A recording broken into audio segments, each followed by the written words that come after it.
Buenas tardes, chicos. Buenas tardes, Inge. Buenas, Inge. Buenas ¿Qué tardes, tal? Inge. ¿Qué tal? A partir de este momento estamos iniciando entonces la grabación para nuestra clase del día de hoy. Bien, a esta altura entonces, chicos, ya hemos cerrado todo lo que son las evaluaciones del segundo parcial y estamos formalmente ya en el último bloque de la materia y por ende nos encontramos en lo que sería la recta final de la materia de Tecnologías Emergentes 2. Entonces, oficialmente vamos a estar teniendo clases hasta la segunda semana de julio. Son unas semanas más que vamos a estar desarrollando el tema de redes recurrentes y aplicaciones. Entonces, vamos a empezar primeramente realizando una breve reseña de los puntos a tener en cuenta del segundo parcial, con vías a una mejora continua en torno a esta nueva etapa que estamos abriendo, ¿no?, dentro de la materia. Entonces, bueno, uno de los puntos importantes, en realidad la mayoría ha venido cumpliendo con lo que son las prácticas, entregarlas a tiempo. Creo que no hemos tenido muchos problemas por ahí. Sin embargo, algunos compañeros han estado teniendo algunos inconvenientes con entregar las prácticas a tiempo, o en algunos casos me las hicieron llegar incompletas, ¿no? Entonces, en este sentido, muchachos, va a ser importante para esta última parte que cuando yo les vaya indicando de que hay un planteamiento o algún ejercicio que es posible que ingrese a la práctica, lo más probable es que van a ver ese ejercicio reflejado en la misma. Entonces, de esa manera yo les estoy dando la oportunidad de que cuando sale algún ejercicio o algún planteamiento que estamos realizando en clases, ustedes ya lo puedan ir resolviendo con la antelación correspondiente. Entonces, mejor que ustedes puedan emplear el tiempo que tenemos en clases para ya ir resolviendo los ejercicios, que esperar a que llegue el último momento y luego realizar recién la resolución a ese nivel. Entonces, de hecho, en estos días ya vamos a ir teniendo algunos ejercicios que me gustaría que los puedan ir completando. Entonces, si ustedes van teniendo consultas o inquietudes en torno a los mismos, entonces en ese preciso instante ya pueden hacerlas conocer para que yo vea cómo asistirlos, ¿no? Eso por una parte en relación a las prácticas. Luego, en torno a lo que ha sido la evaluación del día miércoles, la mayoría lo ha hecho muy bien. De esta manera, entonces, quiero felicitar a los muchachos, no solamente por el desempeño que han venido demostrando en el examen, sino también en el desarrollo mismo de las prácticas. Entonces, he tenido trabajos realmente de una calidad que inclusive podría merecer una publicación en algún jornal académico de la universidad, ya que de alguna forma estamos realizando un trabajo investigativo de demostrar qué es mejor cuáles son los mejores métodos que podemos adoptar para realizar alguna tarea. Entonces, en esta última parte vamos a seguir con esa hermenéutica, ¿no? Inclusive había un ejercicio en la práctica donde se les pedía leer un documento, ¿no es cierto? A veces, siendo nosotros del área técnica, tal vez quizá en algunos casos más habituados a lo que es la programación, las bases de datos y demás, no estamos muy habituados a lo que es la lectura, ¿no? Pero en realidad esto es muy importante debido a que tenemos siempre que tener esta capacidad de poder sintetizar y resumir información de algo que a nosotros nos dan, ¿no? Entonces, esa es una dinámica que se va a ir haciendo más evidente en el entendido que varios de ustedes inclusive ya están trabajando en un proyecto final de graduación. Entonces, todavía es aún más necesario que ustedes puedan tener estas habilidades, ¿no es cierto?, de síntesis de la información, de poder tomar punteos y a partir de ello establecer cuáles son los puntos más importantes de algún documento que ustedes están analizando, ¿no? Entonces, más allá del tema de que nosotros tengamos, digamos, alguna expertise técnica en lo que es programación o o bases de datos en general, es importante también de que podamos manejar este tema, ¿no es cierto?, de la lectura de comprensión y también poder resumir un material académico que nosotros tenemos a disposición nuestra. Entonces, como les digo, vamos a tener más de estas dinámicas. De hecho, en la siguiente práctica que vamos a tener, ya va a ser necesario que ustedes igualmente puedan analizar un paper y que puedan resumirlo desde diversas perspectivas, ¿no es cierto?, a fin de poder identificar cuál es la información más importante que está identificada ahí. Bien, entonces, en este sentido, tengo algunos compañeros que vendrían a constituirse ya en candidatos para poder eximirse del examen final. La calificación mínima que deben obtener para ser acreedores a este beneficio es que deben reunir por lo menos un puntaje de 85 puntos. Deben tener un promedio de 85 puntos entre el primer y el segundo parcial de la materia. Entonces, varios de ustedes ya cumplen con ese requisito, lo que significa que ya no estarían dando el examen final. Entonces, directamente ya estarían siendo acreedores para la extensión. Yo voy a tomar en cuenta estos puntos, muchachos, quienes han obtenido por lo menos un puntaje de 85 puntos. Y de esta manera estarían siendo acreedores a lo que es la exención del examen final. El examen final que vamos a dar la segunda semana de julio tiene una valía de 30 puntos, ¿sí? Vamos a tener prácticas también, vamos a tener una práctica al finalizar la unidad que va a tener un valor de 70 puntos. Entonces, de esa manera es como hemos venido manejando el tema de las ponderaciones entre prácticas y el puntaje de los exámenes, ¿no? Entonces, los que cumplen con esta condición ya no estarían dando el examen final, lo que significa que yo les voy a repetir el puntaje obtenido como promedio de los dos parciales para el examen final. ¿Ok? A menos, por supuesto, que ustedes voluntariamente deseen dar el examen final, ¿no es cierto?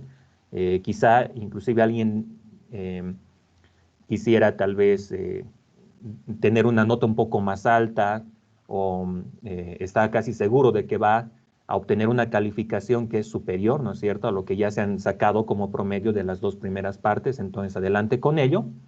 Me pueden comunicar en el sentido en que no van a ser acreedores a la exención, ¿no? Pero yo creo que la mayoría va a estar de acuerdo con ello.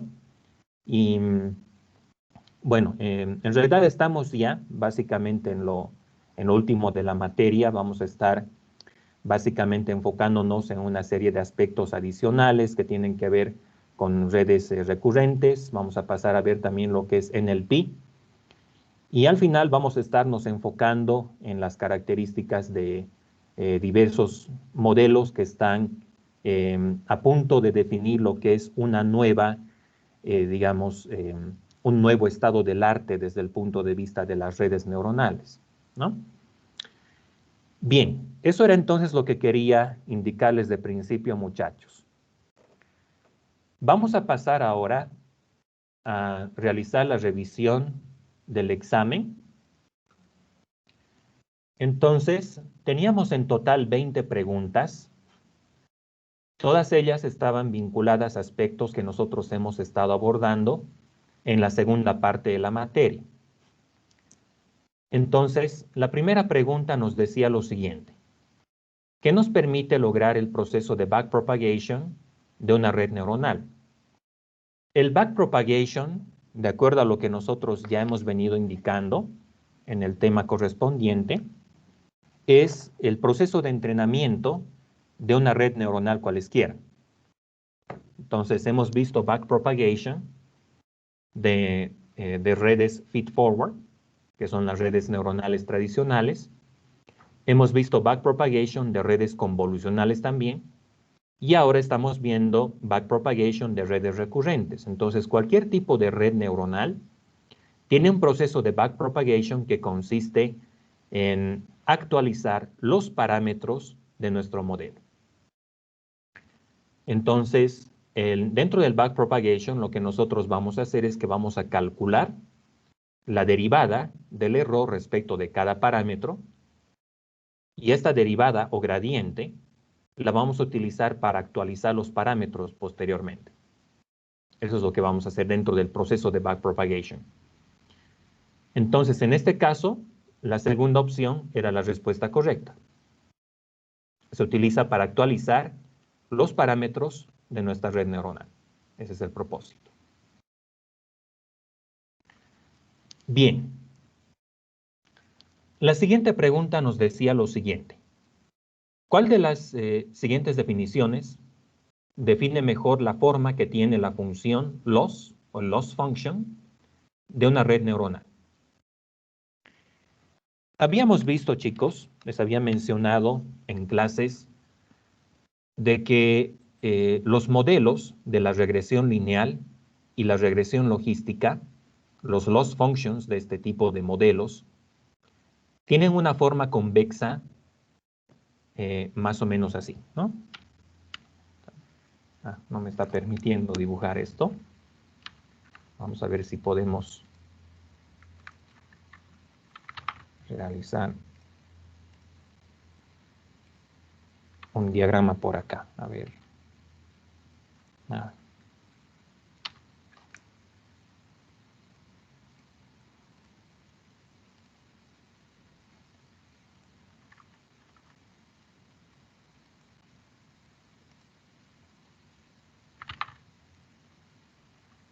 Por si acaso, ¿están logrando ver el video, chicos? Parece que no está muy estable por acá. Ahora no se ve su pantalla. Ya, está medio raro esto. Ya, vamos a hacer lo siguiente, muchachos. Voy a salir un ratito de la llamada y voy a volver a conectarme. Parece que tengo un tema técnico acá, no me permite seleccionar nada. Deme un momentito, chicos, voy a volver en un instante. Está bien, jefe.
Ok, chicos, ¿me escuchan? Sí, jefe. Sí, jefe. Ya. Se ve también lo que estoy marcando, ¿no? Sí, jefe. Sí, jefe. Ya. Mil disculpas por el inconveniente. Tengo un tema con los drivers, creo acá, no sé. Ya. Entonces, teníamos la siguiente pregunta, donde se nos planteaba ¿cuál de las siguientes definiciones describe mejor la forma que tiene la función loss o el loss function de una red neuronal? Entonces les indicaba de que los modelos de la regresión lineal y la regresión logística tenían una función objetivo que era así, totalmente convexa, ¿no? De esta manera. Pero las redes neuronales no cumplían con esta misma condición. Decíamos que la función objetivo de una red neuronal tenía varios mínimos locales, entonces la función loss era algo así como un valle, ¿no es cierto?, de estas características. Entonces, por eso es que nosotros utilizamos métodos de optimización especiales para redes neuronales, porque nosotros podemos partir, por ejemplo, acá y terminar en este mínimo local, pero de alguna manera tenemos que buscar una forma de salir de ahí y llegar hasta este otro punto, que es el mínimo absoluto. Entonces, podemos decir que la función objetivo de una red neuronal no es ni cóncava, cóncava sería de esta forma, ¿no? Convexa tampoco es. Tendría que ser una regresión logística para que sea convexa, ¿no? Plana, nada que ver, ¿no? No actúa como función objetivo. Entonces, la única opción posible era la última, ¿no? O sea, esta función objetivo que tiene esta forma de valle así, tiene varios mínimos locales, ¿no es cierto? Entonces, de alguna manera nosotros tenemos que llegar hasta el mínimo global, que es este de acá. Y por eso es que utilizamos métodos especiales de optimización, tales como, por ejemplo, el Stochastic Gradient Descent, el método ADAM, el método RMS-Prop, para poder encontrar una solución que sea lo mejor posible. ¿Estamos de acuerdo, chicos?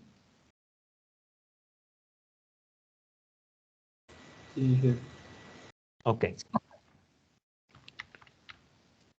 Bien. Se crea una red neuronal para clasificar imágenes de 3 clases diferentes. ¿Qué loss function es más adecuado emplear en este contexto? Entonces, cuando nosotros tenemos varias clases, debemos utilizar el categorical cross entropy siempre y cuando nosotros estemos haciendo uso de una función softmax asociada a la última capa de una red neuronal. ¿Ok? Entonces, cuando tenemos una salida múltiple, en ese caso debemos utilizar un categorical cross entropy, ¿sí? El binary cross entropy es solamente para problemas de clasificación binaria donde tenemos una sola neurona al final de toda la red. Entonces, esta única neurona va a venir asociada a una función del tipo sigmoidal, que es una probabilidad, ¿no es cierto? Ya hemos visto varias veces cuáles son las características de la función sigmoidal. Ok. Tenemos entonces esta definición en la siguiente pregunta.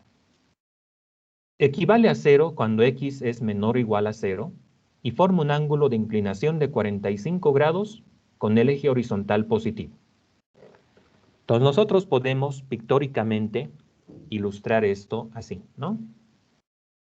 Entonces hay alguna función que cumple con estas características y tenemos el eje X y aquí tenemos el eje Y. Entonces cuando X es menor o igual a 0, o sea cuando estamos en esta partecita, Y también es igual a 0. Entonces va a ser una línea recta que va más o menos así. Y luego con el eje horizontal positivo, que es toda esta parte, toda esta región, forma un ángulo de 45 grados, o sea, de esta forma, ¿no? Y habíamos visto en clases que la función que cumple con estas condiciones se llama ReLU. Es una función de activación que se utiliza para las capas intermedias de una red neuronal, ¿no? Entonces, habíamos visto de que es preferente usar ReLU cuando se trabaja con redes convolucionales, ¿no? Con capas convolucionales de una red de esa naturaleza.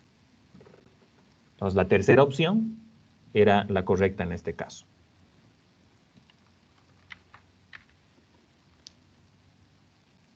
Tenemos acá entonces otra definición. Toma aleatoriamente un punto o lote de puntos, calcula los gradientes en base a ellos y luego actualiza los parámetros de la red neuronal.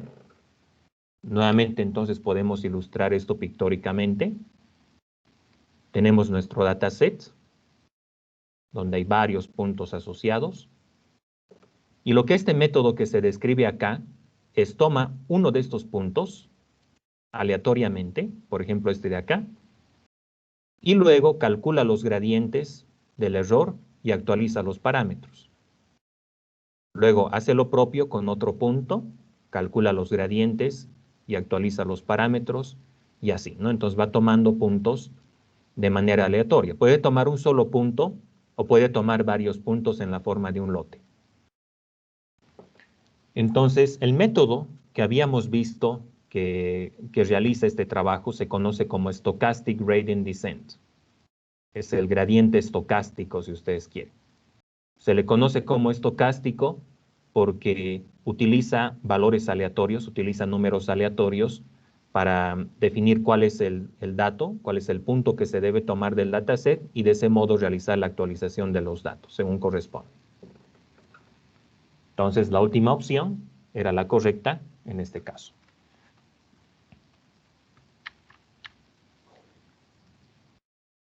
Bien, a partir de esto teníamos una serie de conceptos afines a redes convolucionales.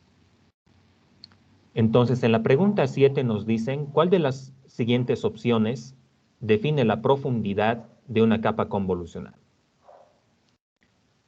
La profundidad de una capa cualesquiera estaba dada por el número de filtros que usamos para nuestra convolución, ¿no es cierto? Si utilizamos un solo filtro convolutivo, entonces la capa va a tener una profundidad de 1, ¿no? La capa actual en la que nos encontramos. Pero si utilizamos 2 filtros, entonces 2 capas va a tener la salida. Si utilizamos 3 filtros, la salida va a tener 3 capas y así. ¿Ok? Entonces, el número de filtros que utilizamos define su profundidad. Ese es un concepto que también habíamos abordado en clases. Por lo tanto, la segunda opción era la correcta en este caso.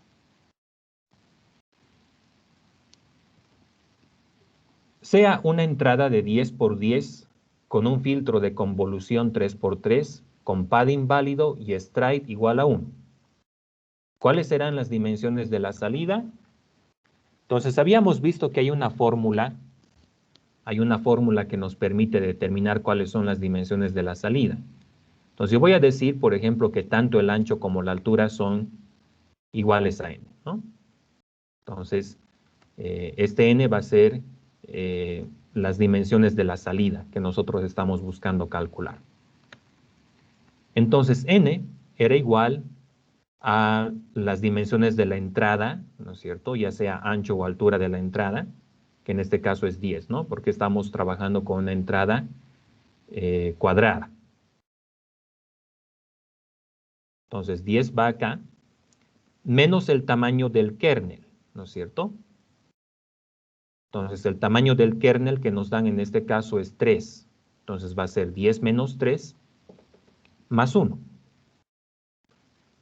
Y como nos dicen que el stride es igual a 1, entonces no necesitamos dividir esto sobre nada, simplemente esta sería la fórmula para encontrar las dimensiones de la salida. Entonces esto claramente va a ser 8.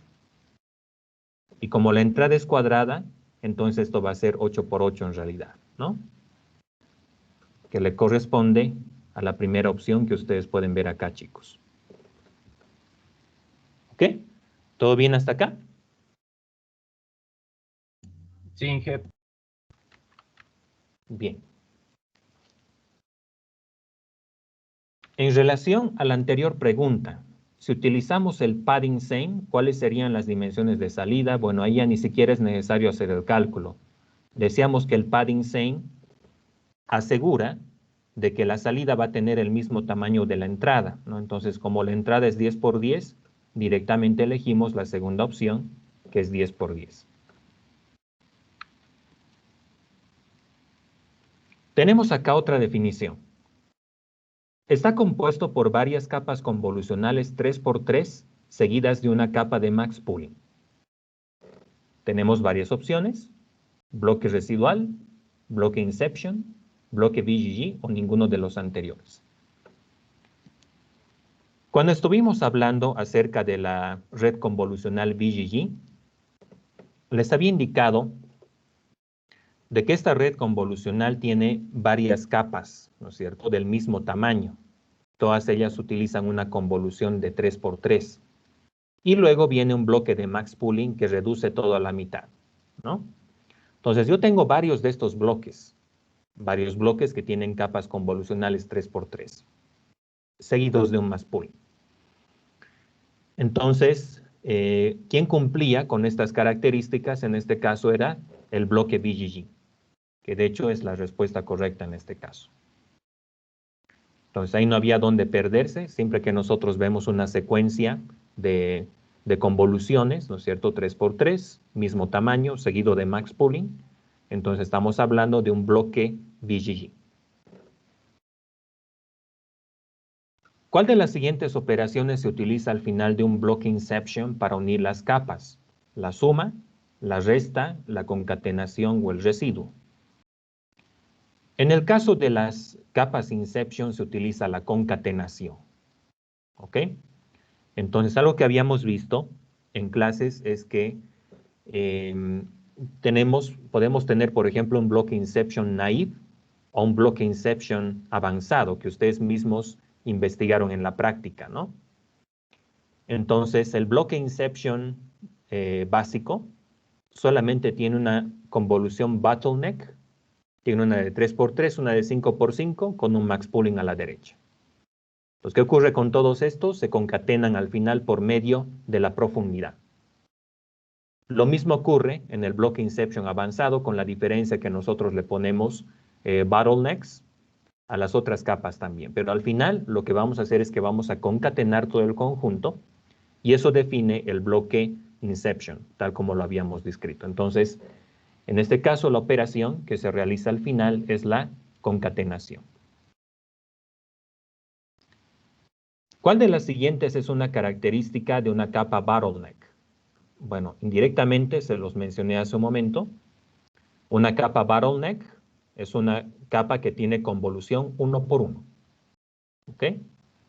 Entonces, este tipo de capas bottleneck se las utiliza en los modelos Inception, pero también en los modelos ResNet, ¿no? Donde habíamos visto que cada bloque empieza con una capa bottleneck y termina con otra capa bottleneck. Y nosotros utilizamos este tipo de capas para reducir el número de parámetros totales en la convolución, entre otras capacidades que le da a nuestra red neuronal.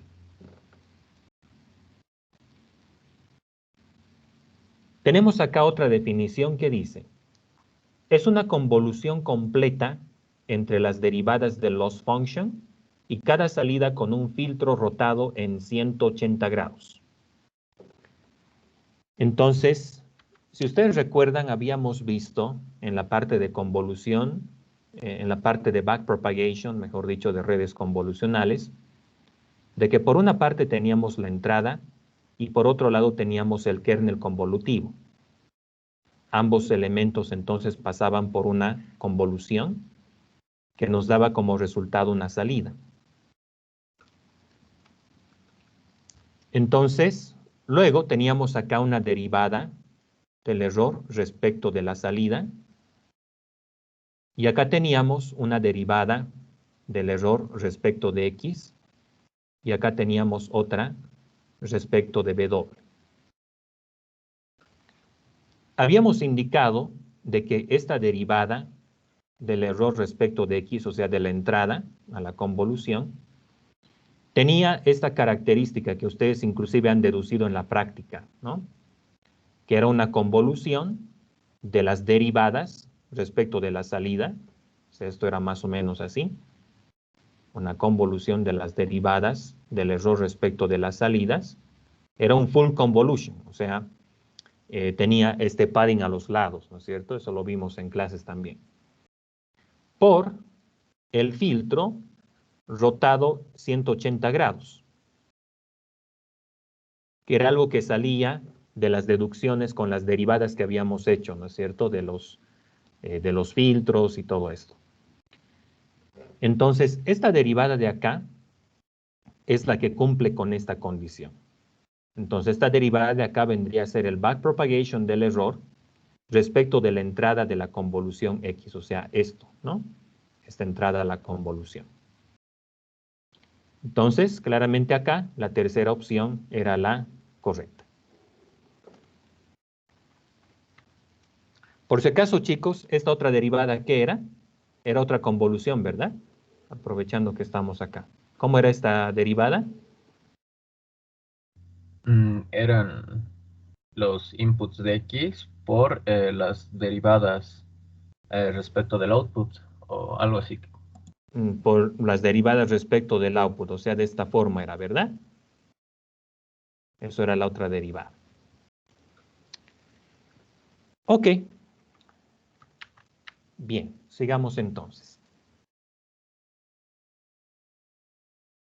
Las preguntas que venían después estaban relacionadas con esta convolución, donde la entrada era 4×4 y el filtro era 3×3. Entonces, lo primero que nos preguntaban acá, asumiendo que el stride es 1, ¿cuál es el tamaño de la salida? Entonces, siempre haciendo uso de esta fórmula, tenemos que el tamaño de la salida va a ser igual al ancho o la altura de la entrada menos el tamaño del kernel más 1.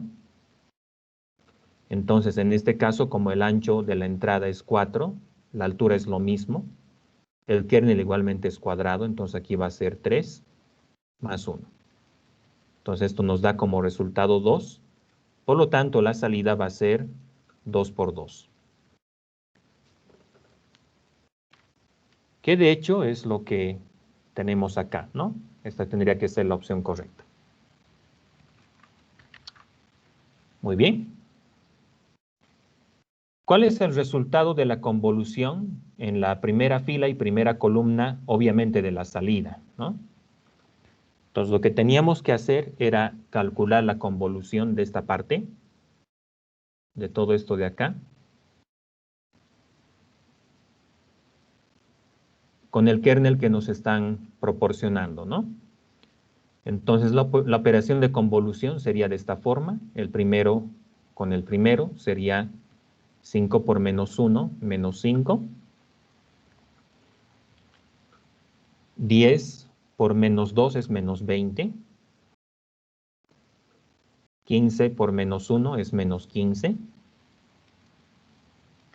La segunda fila no la tomamos en cuenta porque tiene solamente ceros en el kernel, ¿no? Entonces, ni siquiera necesitamos multiplicar la segunda fila. Entonces, nos pasamos a la tercera y en la tercera vamos a tener 1 por 1, 1. Más 2 por 2, 4. Más 3 por 1, 3. Entonces, de acá solamente había que completar la operación y aquí va a ser menos 25, menos 20, menos 40, menos 39, menos 35 y menos 32. Menos 32. Entonces, vamos a verificar esto. Y bueno, efectivamente, esa era la respuesta, ¿no? Menos 32 en este caso. ¿Cuántos pesos sinápticos hay en la convolución? Para responder esto, había que tener en cuenta el concepto de que nuestro filtro es portador de los pesos sinápticos. O sea, este de acá es un primer peso sináptico. Este es otro. Este es otro. Acá tenemos otro peso sináptico W4 y así. En total tengo 9 pesos sinápticos, ¿no? Porque no se olviden que el filtro es portador de los pesos de la red neuronal. Entonces tenemos en total 9 pesos sinápticos en esta convolución. ¿Estamos de acuerdo, chicos?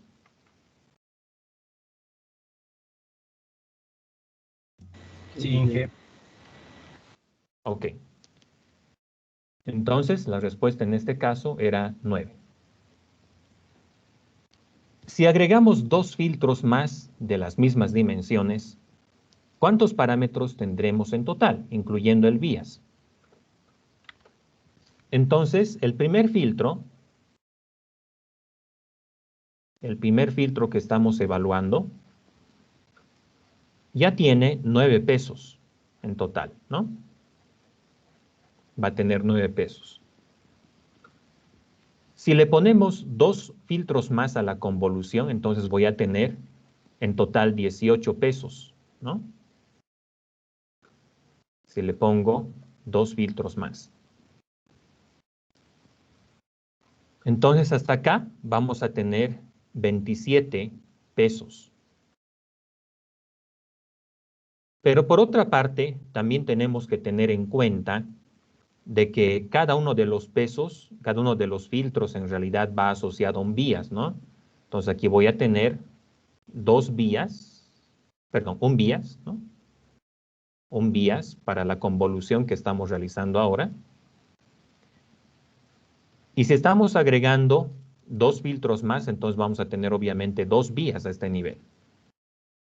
Entonces en total voy a tener tres vías. Por lo tanto, el número total de parámetros tendría que ser la suma de los pesos y los vías, que en este caso sería 30, ¿no? Que le corresponde a la segunda opción. Ok. Luego teníamos la última parte donde estaban las aplicaciones al Computer Vision. Entonces decía, ¿cuáles de las siguientes son características de RSNN en su versión 2 o RSNN FAST, ¿no es cierto? El FAST RSNN. Seleccionar dos opciones. Entonces, nosotros habíamos indicado respecto a FAST RSNN de que seguía utilizando Selective Search. Todavía hacía uso de Selective Search, ¿no es cierto? El Selective Search se utilizaba para encontrar las regiones de interés. Entonces, lo que nosotros hacemos primeramente es realizar una búsqueda exhaustiva de dónde están localizados los objetos en nuestra imagen de principio, ¿no? En la imagen original. Luego de que hemos hecho eso, el siguiente paso es alimentar estas regiones candidatas a un modelo que extrae features y luego se alimenta esto al modelo de regresión y clasificación. Entonces, en la segunda versión de RSNN, en FastRSNN, seguimos haciendo uso de Selective Search. Todavía no prescindimos de eso. Sigue habiendo Selective Search. En la versión 3, en la versión Faster, ahí es donde recién prescindimos de Selective Search, pero no todavía en esta versión. Por otra parte, habíamos indicado de que la salida del modelo estaba compuesta por una clasificación y una regresión. La clasificación se utilizaba para asociar la región, ¿no es cierto?, de nuestra imagen a alguna categoría, ¿no es cierto? Si estamos detectando, por ejemplo, automóviles, entonces lo vamos a asociar a la categoría de automóvil. Entonces, por una parte teníamos una clasificación, pero por otro lado teníamos una regresión, y la regresión se encargaba de realizar el ajuste de las coordenadas del bounding box, ¿no es cierto?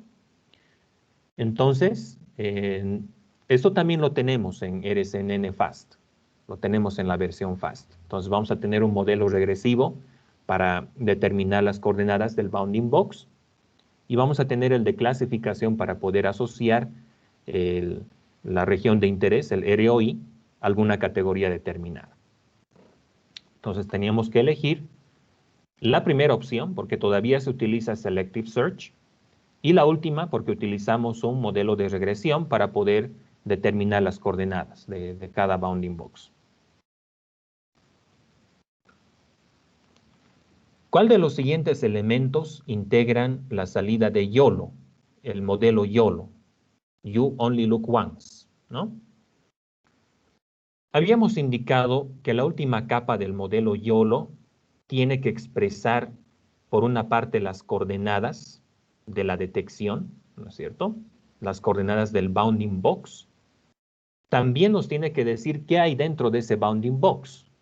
Nos va a decir qué hay dentro de ese bounding box específicamente. Y por otra parte, va a tener un flag al principio que dice si en esa parte hay o no hay un objeto. Entonces, ese es un criterio que se utiliza en conjunto con los anchor boxes, que luego habíamos visto, que nos permite inclusive solapar varios de estos bounding boxes y solamente pues determinar o considerar aquellos que tienen efectivamente un objeto dentro de ellos.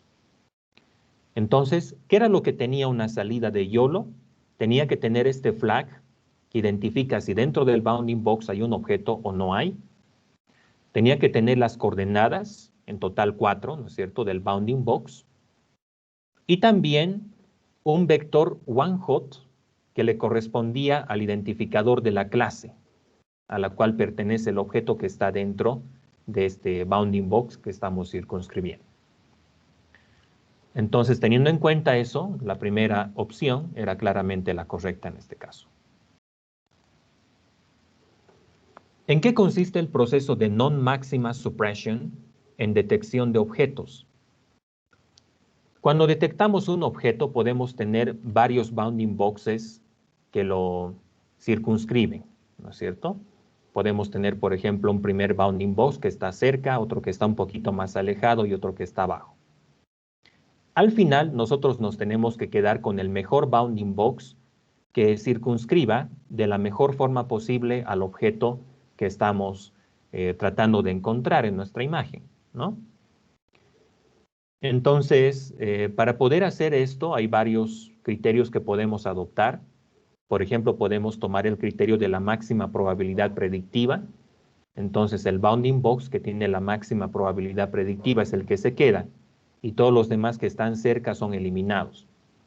Entonces, inclusive podemos acompañar esto a un cálculo de intersection over union para poder, pues, eliminar aquellos rectángulos que tienen cierto solapamiento con el que nosotros estamos evaluando, ¿no es cierto? De tal manera que los otros rectángulos puedan desaparecer y solamente vamos a tener el que mejor circunscribe al objeto que estamos buscando detectar en la imagen.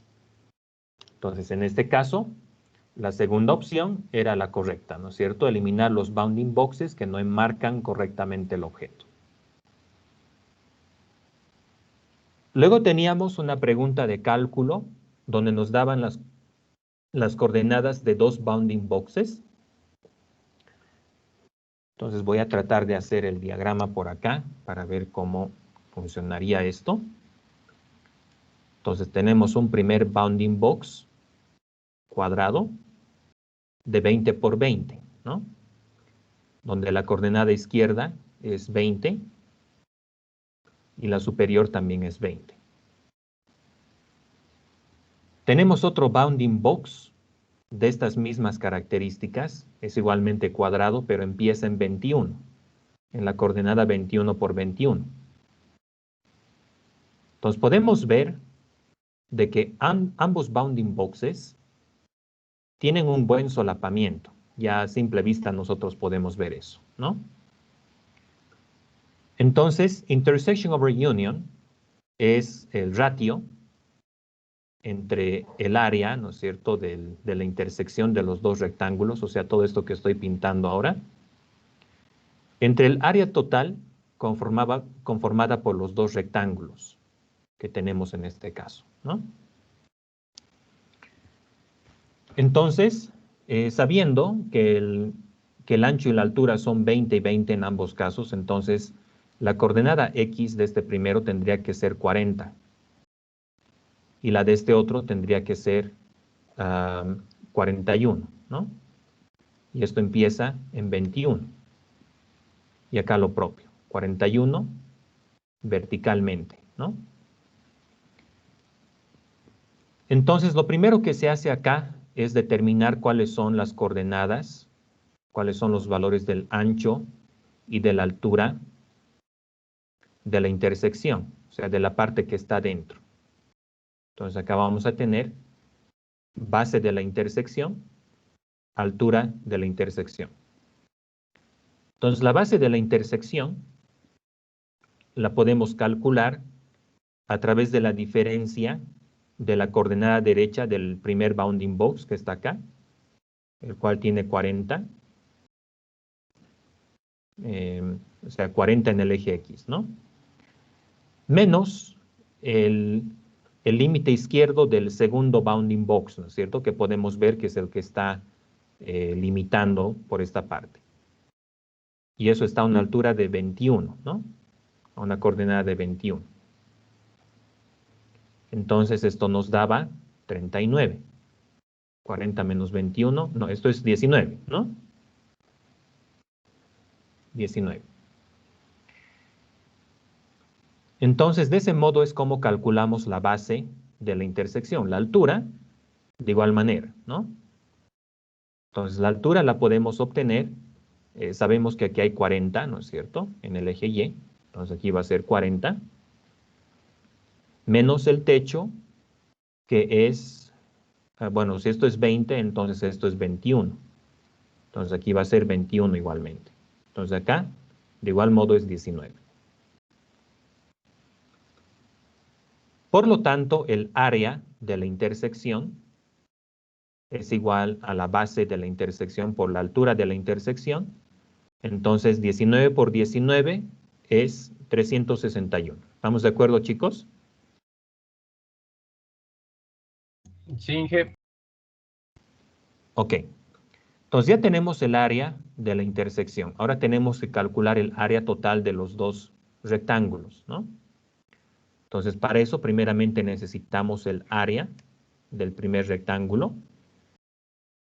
Y el área va a ser, bueno, como ambos son de 20 por 20, entonces el área va a ser 400 en ambos casos, ¿no? Entonces, 20 por 20 es 400 para el área del primer rectángulo y va a ser lo mismo que el área del segundo rectángulo. Entonces, el área total, o sea, el área formada por estos dos rectángulos, va a ser 2 veces esto, o sea, 400 por 2,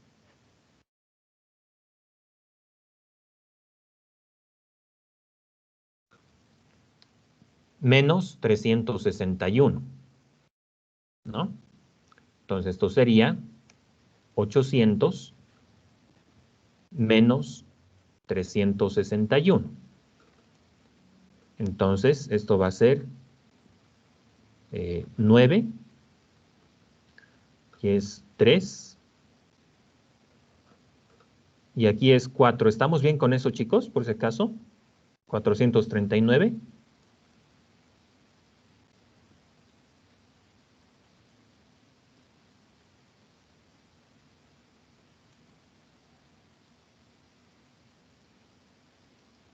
Sí, sure. Bien, Sí. entonces el valor de intersection over union va a ser el área de la intersección, que en este caso es 361, sobre el área total, que es 439, y esto debería darnos 0.82. ¿Estamos de acuerdo, chicos? Sí, Inge, sales. Inge. Ok, entonces la tercera opción en este caso era la correcta. Bien, ese era entonces el examen, muchachos. Como pueden ver, nada del otro mundo. Son cosas que hemos estado viendo en clases y si han estado al tanto de las prácticas y todo esto, no debería de haber habido ningún problema en la evaluación, ¿no? Entonces, ¿todo bien hasta acá, chicos? Sí. Sí, Inge. Ya. Ok, entonces, estamos todavía en proceso de consolidar el registro de notas en el CIU. Entonces, les voy a pedir, por favor, que estén al tanto durante el fin de semana. Ya vamos a tener las notas publicadas a este nivel y de ese modo estaríamos formalmente cerrando todo lo que es el bloque evaluativo de la segunda parte de la materia. Muy bien, entonces vamos a continuar con lo siguiente, muchachos. Antes de que procedamos con un abordaje teórico de los puntos que estábamos viendo en la clase anterior, quisiera que hagamos una breve recapitulación de este ejercicio que ya les mostraba en clases anteriores. Inge, disculpe. Dime. Le quería comentar una cosita. Era sobre, bueno, mi equipo hizo un bonus en la práctica. Y bueno, creo que bueno, alcanzamos la máxima nota y solo queríamos preguntarle si ese puntaje extra del bonus podría irse a la anterior práctica, porque ahí no nos fue tan bien. Y solo quería preguntarle eso. Ah, ya, esto era para la práctica actual, o sea, si había algún faltante de esta práctica, se lo aplicaba. En ese sentido era. Ya, Inge, está bien entonces. Ya, pero voy a tomar en cuenta esa información. En la siguiente práctica que vamos a tener voy a considerar eso positivamente. Está bien, Inge, gracias. Ya. Ah, y otra cosa, chicos, voy a preguntar si estas actividades, en realidad estas prácticas que estamos realizando, podrían ser consideradas como un material para publicación, porque he visto muy buenos trabajos, entonces estuve pensando en esta posibilidad de que tal vez algunos de estos pudieran formar parte de, de las publicaciones que regularmente saca la universidad, ¿no? Porque, claro, hemos sacado algunos resultados, han realizado algunas evaluaciones con redes neuronales ustedes, entonces considero que sería una interesante opción por esa parte. Ok, bien, vamos a seguir entonces con esto. Les voy a pasar el vínculo para que ustedes puedan revisar la información.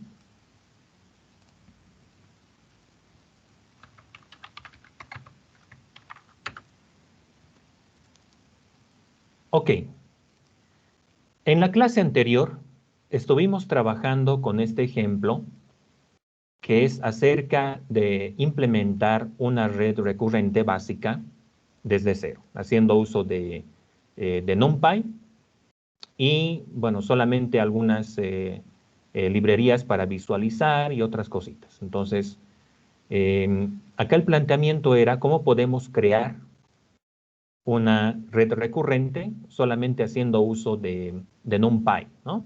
Para tal propósito. Entonces, nuestra red recurrente estaba compuesta de varios elementos. En primera instancia teníamos un hidden state, ¿no? A ver, para recapitular algunos conceptos que ya hemos visto hace tiempo, ¿para qué nos servía el hidden state, chicos?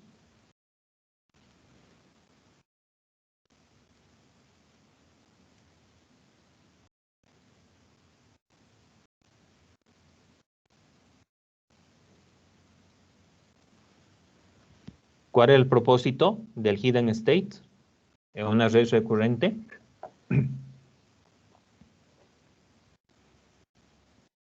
Si no me equivoco, era para alimentar la siguiente, como la última, algo así. Ya. A ver, esto lo podemos expresar de la siguiente manera. Lo podemos definir a través de una celda. Cuando trabajamos con redes recurrentes, en realidad vamos a tener varias de estas celdas que están concatenadas una tras otra en el tiempo, ¿no? Entonces, vamos a tener, por ejemplo, acá una entrada que se constituye en nuestro hidden state del estado anterior, de t-1. Por otra parte, vamos a tener la entrada que le corresponde a este tiempo, a x sub t. Entonces, en este caso, estamos haciendo uso de una función tangente hiperbólica, ¿no? Que es la que se encarga de procesar, bueno, estamos realizando en realidad esta operación, ¿no es cierto? Entonces, multiplicamos el peso WAA por nuestro hidden state. Entonces, por cada una de estas conexiones que ustedes ven acá, yo voy a tener un peso sináptico asociado. Entonces, aquí eso significa que voy a tener un primer peso WAA. Voy a tener otro peso sináptico conectado a la entrada de este tiempo. Entonces, aquí voy a tener un WAX, que es este otro de acá, ¿no? Entonces, voy a tener acá otro peso. Ustedes pueden hacer una analogía de esto con las redes feed-forward que desde el principio hemos estado viendo. Entonces, ahí lo que hacíamos era tomar las entradas y siempre que nosotros veíamos una conexión entre una entrada y la siguiente capa, decíamos que de por medio había un peso sináptico. Entonces, lo mismo ocurre acá, ¿no? ¿Cuál es el propósito del hidden state? ¿Cuál es la relevancia de los hidden states cuando cuando trabajamos con redes recurrentes. El hidden state es una memoria. En realidad es un cache que va almacenando datos de los anteriores tiempos, ¿no? Entonces, ustedes deben también recordar que este modelo toma datos de una anterior instancia en el tiempo, de un tiempo t-1, si ustedes quieren, pero alimenta datos también a un tiempo t, ¿no? Al siguiente tiempo que nosotros vemos.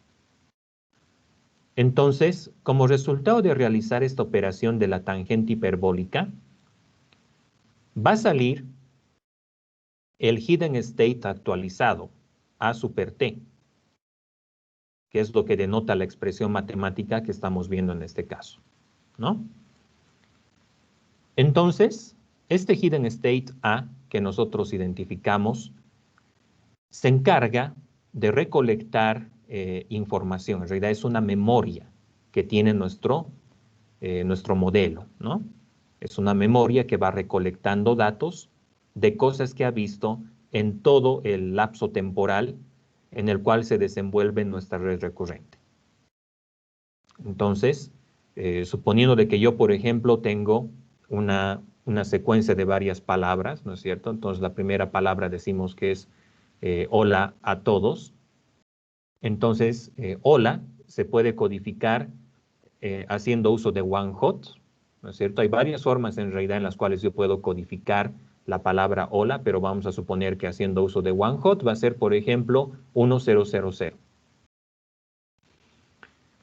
Entonces, después A, que es lo que viene después, va a ser otra representación one hot, va a ser otro vector one hot, y todos va a ser otro vector one hot. Entonces, ¿qué es lo que ocurre? Estos vectores, estas representaciones en realidad de cada palabra, se las va a secuenciar. Entonces, en el primer tiempo va a estar, por ejemplo, hola. En el segundo tiempo va a estar A y en el tercer tiempo va a estar todos, ¿no? Entonces, tengo 3 tiempos en total en la secuencia. Este hidden state lo que va a hacer es que va a ir almacenando, ¿no es cierto? Va a ir manteniendo una memoria de cosas que ha visto anteriormente. Entonces, este hidden state se va a encargar de recordar que la primera palabra que estuvo en toda la secuencia es hola, por ejemplo, ¿no? Que la segunda palabra que estuvo es a y que la última es todos, ¿no? Entonces, en la medida en que nosotros vamos recorriendo nuestra serie de tiempo, el hidden state va almacenando una memoria de las cosas que se han visto antes en la secuencia. ¿Estamos de acuerdo con esto, chicos?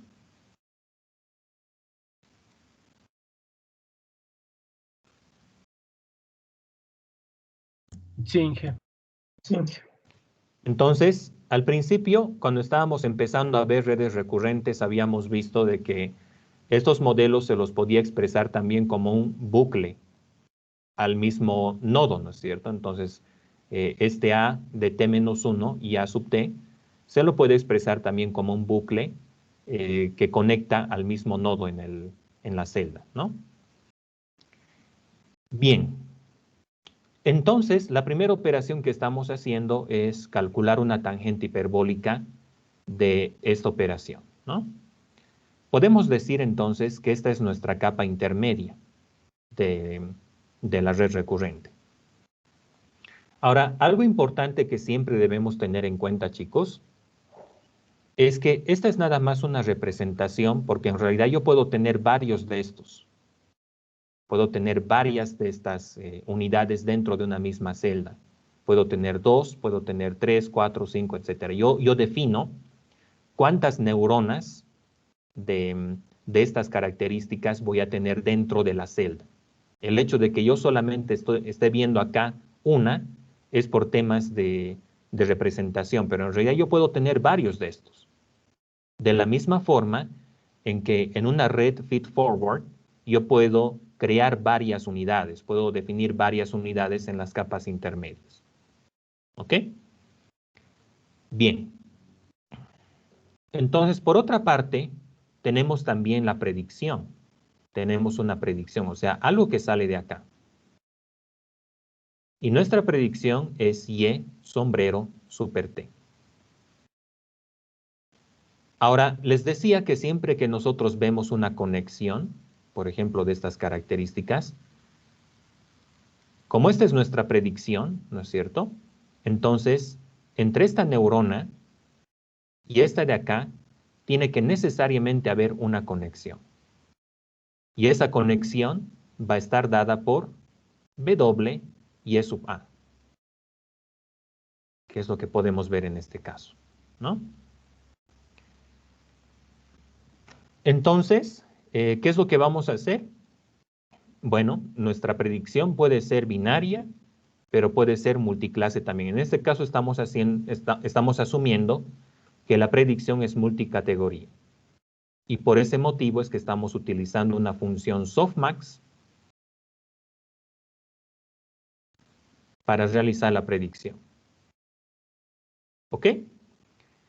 Bien, entonces, este es el diagrama esquemático de una red recurrente básica, de una red RNN. Esta es la forma más básica de red recurrente que ustedes van a encontrar. Tenemos otras más complejas, habíamos hablado sobre ellas en clases anteriores, donde está, por ejemplo, la LSTM. ¿Sí? Bien, entonces, el forward propagation de esta red recurrente estaría dado por estas dos expresiones. ¿Sí? Una tangente hiperbólica y una softmax al final. Entonces, si analizamos el código que estuvimos implementando en clases anteriores, esta expresión de acá, esta expresión, la podemos definir de esta manera, ¿no? Acá tenemos, por ejemplo, el producto de AT minus 1, o sea, AT menos 1, por el peso sináptico, ¿no es cierto? Por BAA. Entonces, vean ustedes que BAA es este peso que está acá, y nosotros lo hemos definido a este nivel. Pero ¿por qué estamos multiplicando al revés? Aquí dice BAA por A a la T menos 1, pero aquí dice A a la T menos 1 por BAA. Y la respuesta es porque estamos tomando en cuenta el dataset completo. ¿Sí? Esta fórmula de forward propagation solamente asume de que estamos trabajando con un solo dato. ¿Sí? Pero en realidad nosotros vemos por conveniente hacer un forward propagation no solamente de un dato a la vez, sino de todos los datos que están en nuestro conjunto. Por eso es que estamos multiplicando primeramente AT-1 por BAA.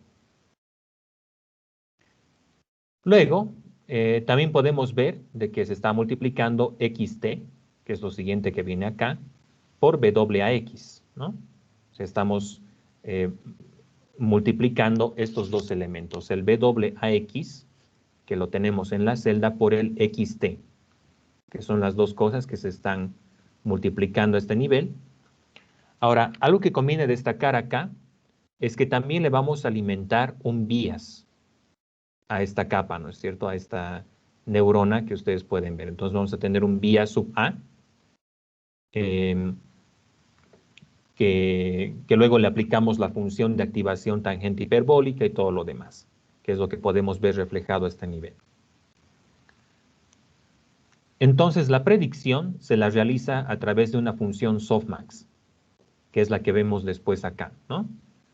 Entonces, primeramente obtenemos el hidden state actualizado, o sea, A sub T. Y este hidden state actualizado le multiplicamos PWA, que es este peso, ¿no es cierto? Este peso de acá. Lo multiplicamos al hidden state actualizado, que es A sub T. Y este otro elemento, esta salida, por supuesto que también va a tener su propio bias, que lo vamos a llamar BY. ¿Ok? Entonces, le aplicamos la función softmax que nos permite realizar la predicción al final.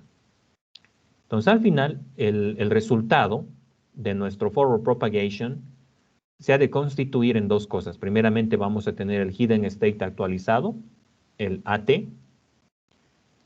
Y luego la predicción Y sombrero T, que la obtenemos a través del softmax, que es esta que tenemos acá, ¿no? Bien. Entonces, este proceso lo tengo que repetir para todo el tiempo, para toda la secuencia temporal. Y la secuencia temporal va a tener tx tiempos en total, ¿no es cierto? Entonces, en el método forward, que ustedes ven más adelante, podemos ver que estamos aplicando una recursividad que va desde 0 hasta t sub x. En realidad t sub x menos 1, ¿no? Contando siempre desde 0. Entonces, para cada uno de estos tiempos, lo que hacemos es obtener el hidden state anterior, si existe. Luego llamamos al método forward cell, donde requerimos estos datos y mandamos xt, ¿no? Entonces estamos mandando el x que está en el tiempo actual. Eso es lo que estamos mandando acá como parámetro. Y también el hidden state anterior, porque nuestro forward propagation necesita ambas cosas para poder operarse. Y una vez que tenemos estos datos, una vez que hemos calculado los valores del forward propagation, actualizamos el hidden state y también la predicción acordemente para este tiempo t. ¿Estamos de acuerdo, chicos?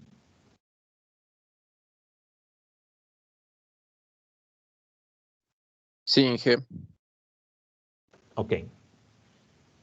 Entonces, eso es básicamente lo que estamos haciendo en el forward. En el forward cell solamente calculamos el forward propagation para un solo tiempo, un tiempo t cualesquiera. Pero el método forward realiza el forward propagation de todos los tiempos, desde el tiempo 0 hasta el tiempo t sub x, que es lo que estamos viendo en esta recursividad, ¿no?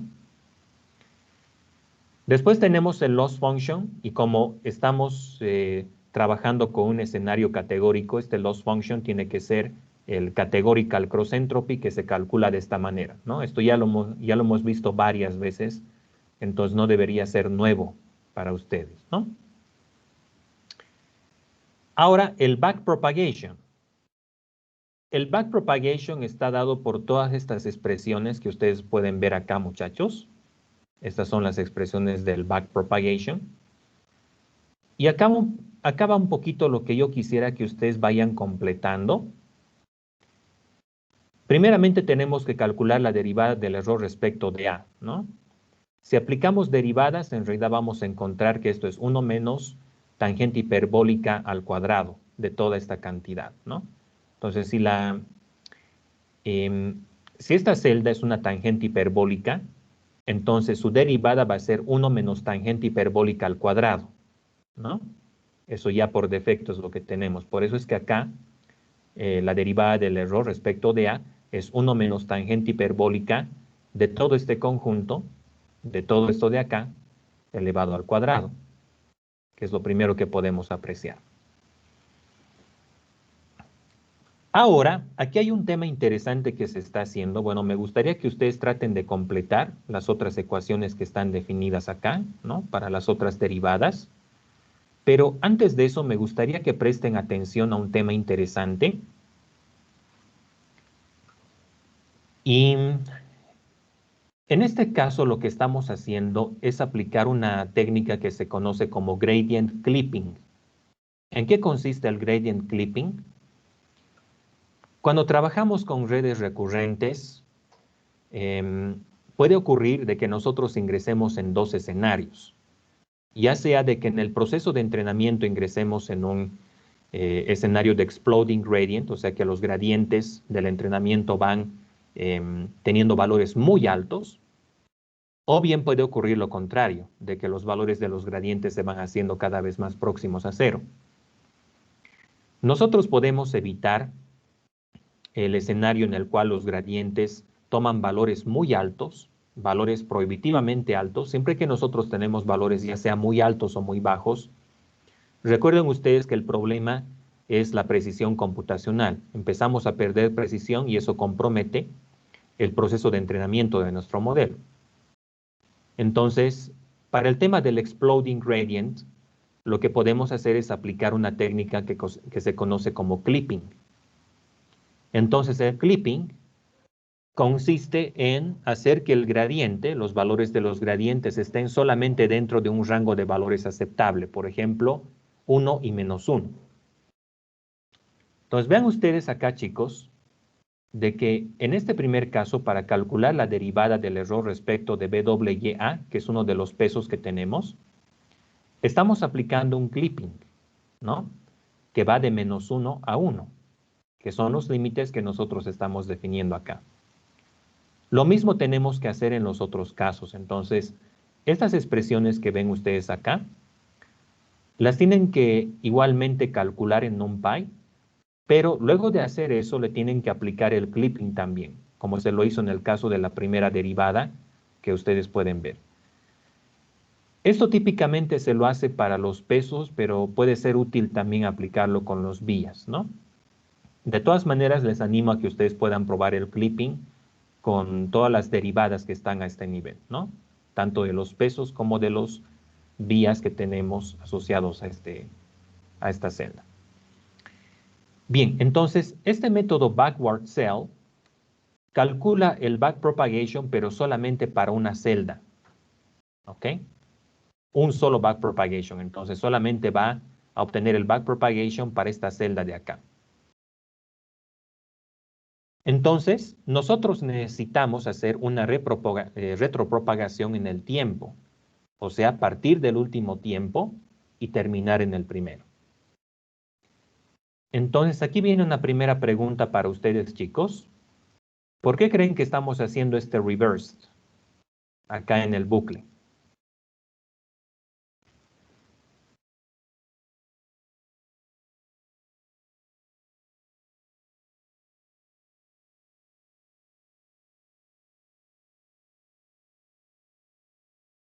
¿Alguna idea, chicos?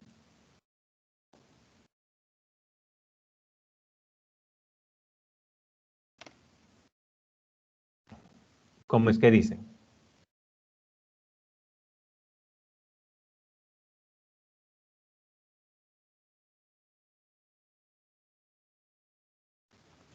A ver, para estar al tanto de esto. La función range, ¿qué nos devuelve? Esta función range. ¿Qué nos va a devolver? Así como lo tenemos acá. Un array de números secuenciados entre 0 Correcto. y límite. Entre 0 y tx, ¿verdad? Bueno, tx menos 1, digamos. Bien, entonces, como necesitamos hacer una retropropagación en el tiempo, entonces, en realidad lo que tenemos que hacer es partir del último tiempo y terminar en el primero. Entonces, esta lista que está siendo devuelta acá, la tenemos que poner de esta manera. La tenemos que poner como tx menos 1. Luego el siguiente va a ser, por supuesto, tx menos 2. Luego así. Y el último va a ser el 0. ¿No? Porque los errores se tienen que propagar desde el último tiempo hasta el primer tiempo. Por eso es que estamos revirtiendo todo, ¿no? De tal manera de que la secuencia vaya desde el final hasta el principio. Entonces, con ese arreglo, lo que nosotros hacemos es llamar a la función backward cell, de tal modo de calcular los gradientes que le corresponden a cada uno de los tiempos que estamos evaluando en este caso, ¿no? Tal como ustedes ven en esta implementación. Entonces, después de eso, lo que vamos a hacer es que vamos a actualizar acá, ¿no? Vamos a totalizar todos estos gradientes que obtenemos para cada tiempo en las derivadas que tenemos acá al principio, ¿no es cierto? Entonces tenemos que ir recogiendo los valores de cada tiempo desde el final hasta el principio. Entonces vamos sumando paulatinamente estos valores de los gradientes para cada tiempo y al final vamos a tener los gradientes de toda la secuencia temporal, que son los que estamos declarando acá al principio, inicialmente con el valor de 0. ¿Ok? De esta manera, entonces, es como funciona el backpropagation con redes recurrentes. Esto es válido de de este tipo de modelos simples, RNN, pero también es válido de los LSTMs. Igual tenemos que hacer un barrido desde el final hasta el principio, ¿no? Solo que con algunos otros parámetros más que tiene el modelo, pero en el fondo estamos hablando de lo mismo, ¿no? O sea, tenemos que hacer un backpropagation desde la última capa hasta desde el último tiempo hasta el primer tiempo. Entonces, por cada tiempo vamos totalizando los gradientes tal como ustedes ven, y luego estos gradientes totalizados los vamos a utilizar para actualizar los parámetros, ¿no? Que es lo que estamos viendo a este nivel. Entonces, con los gradientes ya calculados, actualizamos los parámetros, que en este caso serían WYA, WAA, WAX y también los vías, ¿no? Entonces, LR en este caso es el learning rate, que lo definimos acá, ¿no? Como parámetro para este método específicamente. Entonces, si vamos a entrenar nuestro modelo con gradient descent, lo que tenemos que hacer es un bucle, tenemos que implementar un bucle que vaya haciendo primeramente el forward propagation del modelo y luego el back propagation, que de hecho es lo que podemos ver acá, ¿no? Entonces tenemos el forward, primeramente, que nos da como resultado el hidden state actualizado y la predicción. Entonces, teniendo en cuenta estos datos, lo siguiente que vamos a hacer es obtener el backpropagation del modelo, de tal modo de actualizar los parámetros acordemente. Entonces, esto lo vamos a hacer un número de veces hasta que la red pueda ser entrenada completamente. Vean ustedes también que más adelante tenemos la implementación del Stochastic Gradient Descent. Pero la diferencia entre esto y lo que tenemos acá es que acá ya no estamos alimentando ya todos los datos del dataset, sino solamente estamos tomando lotes específicos, ¿no? Entonces, por ello es que tenemos acá batch índices, que le corresponde a los índices de cada lote que yo voy tomando, ¿no es cierto? Entonces, por cada lote del dataset que yo evalúo, actualizo los parámetros según sea necesario, a través del proceso de backpropagation. Esa es la diferencia entre el anterior y este de acá. En el gradient descent tradicional, lo que hacemos es tomar todo el dataset y actualizar los parámetros. Pero en Stochastic lo que hacemos es tomar un dato o varios para poder actualizar los parámetros acordemente, que es lo que se está implementando a este nivel. Luego de esto tenemos la función predict, que nos permite, que nosotros le damos una cadena y nos dice a qué categoría pertenece esa cadena. Eso es lo que hace esta función. Entonces acá tenemos un dataset medio loquito, donde tenemos una secuencia de caracteres, ¿no es cierto? Entonces la idea está que nuestro modelo pueda predecir qué es esta secuencia, ¿no? Hay dos categorías posibles. Tenemos 1 o tenemos 0, ¿no? Entonces la primera secuencia de letras A es 1, pero esta otra que tiene letras B es 0, ¿no? Entonces todas aquellas que tienen letras B de por medio le corresponden a la categoría 0. Todas aquellas que solamente tienen letras A tendrían que pertenecer a la primera categoría, ¿no? Entonces la idea está en que nuestro modelo pueda clasificar este dataset básico, pero aquí quiero hacer hincapié en algo, chicos. En realidad, les decía al principio de que nosotros podemos implementar redes recurrentes para clasificar caracteres, pero también para clasificar palabras. Entonces, en lugar de letras, simplemente podemos tener, por ejemplo, secuencias de varias palabras. Y las palabras también se pueden codificar con one hot. Lo que nosotros tenemos que hacer es definir un vocabulario de varias palabras y de acuerdo a cuántas palabras integran nuestro vocabulario, generamos nuestra representación one hot, ¿no? Entonces, esto puede funcionar también para secuencias de palabras. De hecho, algo que ustedes pueden probar es cómo trabajar con palabras, ¿no? Pueden conseguirse un dataset, digamos, de alguna secuencia determinada y ver cómo se desempeñaría esto con palabras también. Ok, entonces la idea está en que nuestro modelo pueda clasificar este dataset. Lo primero siempre que debemos hacer es convertir nuestro dataset a one hot. Entonces, ¿qué es lo que hacemos acá? Tomamos cada uno de los caracteres que están en nuestro dataset y aplicamos la codificación one hot de esta manera, ¿no? Entonces, las entradas tienen que estar expresadas todas ellas en one hot. ¿Qué significa eso? Que X ya no solamente va a tener 2 dimensiones, va a ser en realidad un tensor de 3 dimensiones. La primera dimensión va a ser el número de registro o el registro como tal. La segunda dimensión va a ser el tiempo, o sea, em, por cada carácter, ¿no es cierto? O sea, por cada línea en el dataset yo puedo tener un carácter. Eso está de esta forma más o menos. Vamos a asumir que este es un registro de nuestro dataset y acá tenemos otro.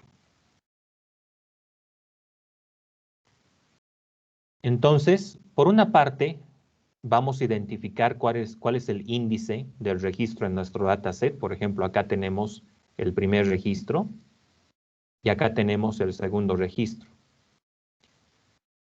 Por cada registro, yo voy a tener una secuencia temporal. Entonces, aquí tengo una primera secuencia con t igual a 0, 1, 2 y 3, ¿no? Luego, cada uno de estos caracteres les decía que se puede codificar a través de one hot, ¿no?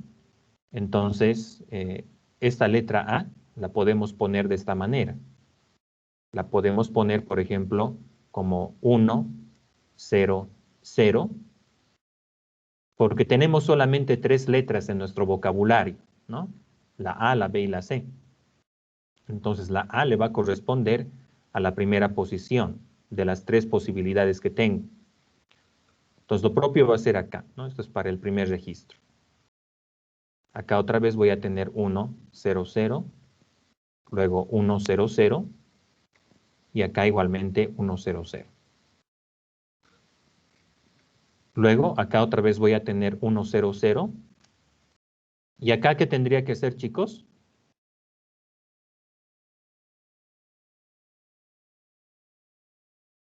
0, 1, 0. 0, 1, 0. Y lo mismo en este caso, ¿no? 0, 1, 0, 0, 1, 0. Bien. Entonces, nuestro tensor de datos va a tener 3 dimensiones, como les decía. En primera instancia vamos a tener las filas. Mi dataset puede tener varias filas. Voy a tener el número de tiempos, que en este caso sería 4 tiempos en total. Y cada uno de estos tiempos está asociado a una codificación one hot o de cualquier otro tipo, ¿no?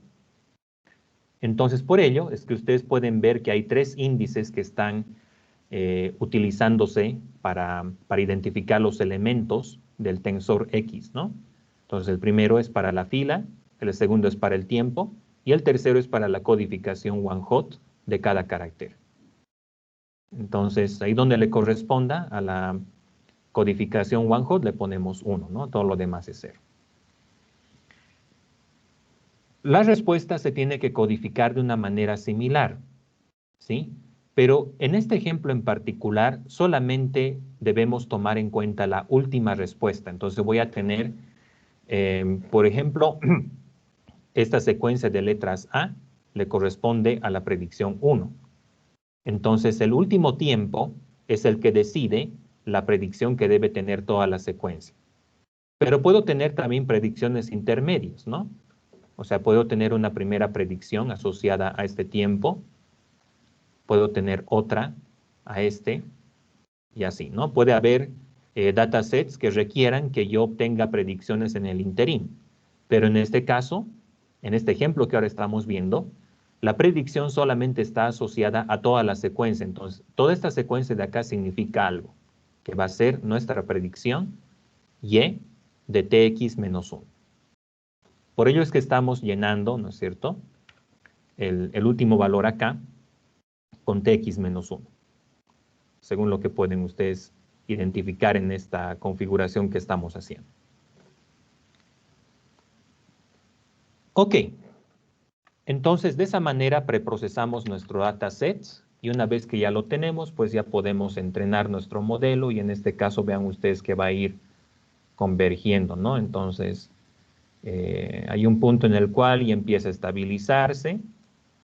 A veces va de subida y de bajada y luego vuelve a subir. Ahí juega un papel importante el método de optimización que utilicemos. En realidad, para este tipo de modelos recurrentes se prefiere utilizar métodos tales como ADAM o RMS-Prop que son más estables. Y también se hace uso de grading scheduling. Entonces, en el scheduling lo que nosotros hacemos es que cuando vemos que, bueno, luego de un número determinado de iteraciones, empezamos a reducir la tasa de aprendizaje para que se vaya haciendo más pequeña cuando nosotros estamos llegando a la convergencia, ¿no?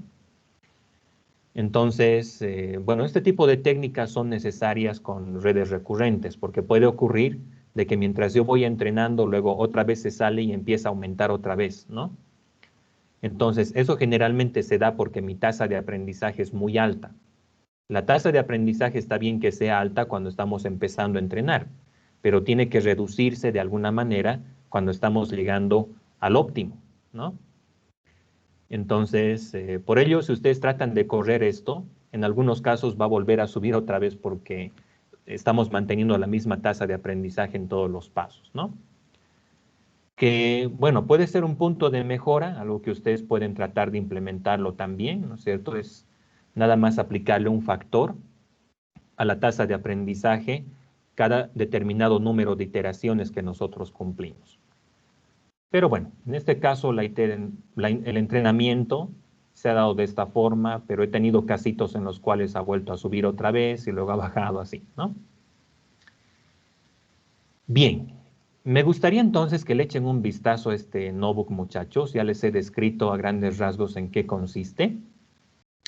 Y traten de implementar el backpropagation también. Las fórmulas están ya acá, entonces, a manera de repasar un poquito NumPy, lo que pueden hacer es tratar de implementar el backpropagation que está definido a este nivel.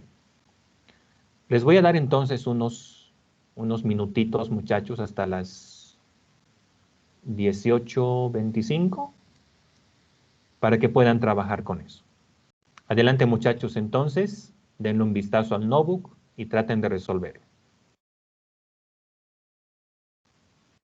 Inge, Dime.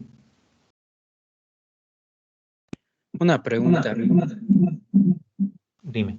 En el método de convertir a one hot vector, Ujú. ¿es algo similar a lo que nos piden cuando tenemos que hacer el aplanamiento?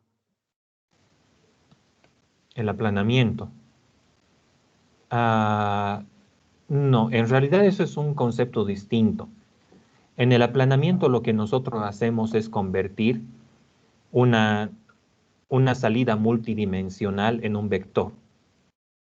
Entonces, eso es por temas de compatibilidad de las entradas del modelo que estás utilizando. Por ejemplo, en redes convolucionales aplanábamos la salida de la última capa convolucional porque lo que debía ingresar a nuestro clasificador era un vector, ¿no?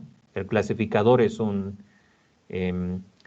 red neuronal feed-forward que solamente acepta vectores como entrada, por eso es que había que aplanar la salida de la última capa convolucional. Pero en este caso estamos hablando de una forma de representar lenguaje, si tú quieres, ¿no? Entonces, una forma en que podemos hacerlo es a través de one-hot, pero hay otras formas también que podemos adoptar que vamos a estar viendo en las próximas clases. Ok, Inge, gracias. Entonces, si tuviera ABCD, aumento una matriz individual más al final. Si fuera ABCD, entonces los one-hots tendrían que ser de 4 elementos cada uno. Ah, claro. Ya, gracias, Inge. Ok, nada, José Alejandro.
Mientras van revisando, chicos, una pregunta.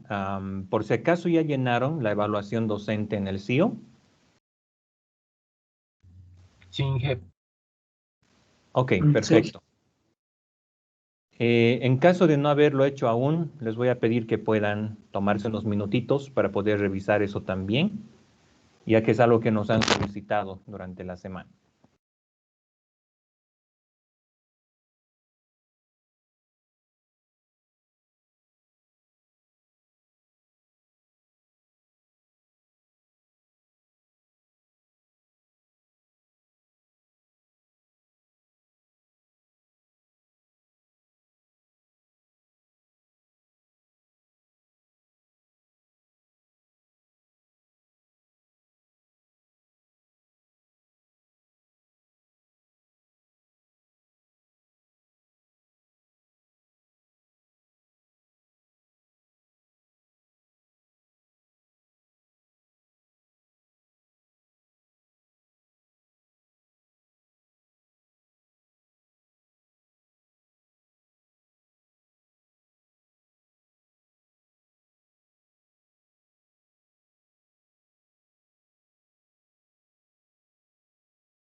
Ok, chicos, ¿cómo les ha ido con el notebook?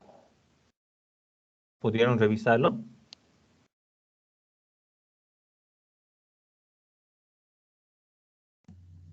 Sí, Inge.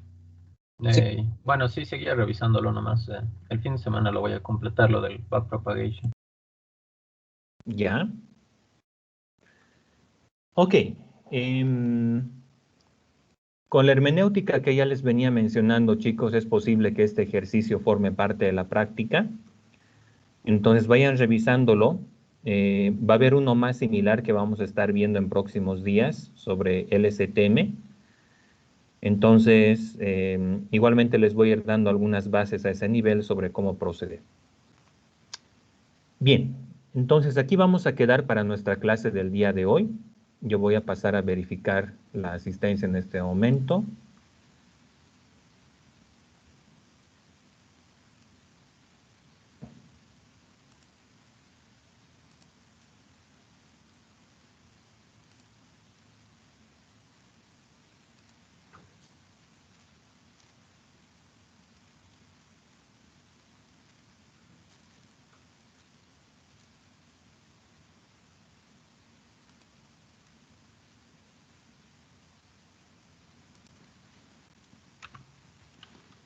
Fernando, estás, ¿no? Sí, que presente. Andrés, te estoy anotando también. Vía Contreras. Daniela Córdoba. Presente, Inge. Eric Galleguillos.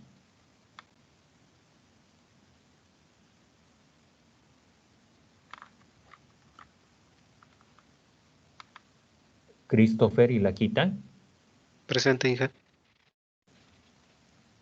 Lenar, Presente.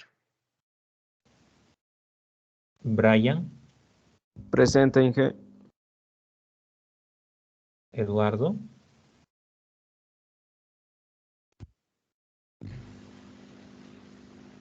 Eduardo estás, ¿no? Sí, Inge, presente. No disculpe, Johan. Presente, Inge. Dora estás, ¿no? Te estoy anotando. Presente, Inge. José Alejandro estás, ¿no? Sí, presente. Bueno, chicos, eso es todo entonces para nuestra clase del día de hoy. Entonces, el lunes continuamos y bueno, que tengan todos buenas noches y un buen fin de semana. Igualmente, Inge, hasta luego. Chao, chicos. Chao, chao. Hasta luego, Inge. Hasta luego, Inge. Sí.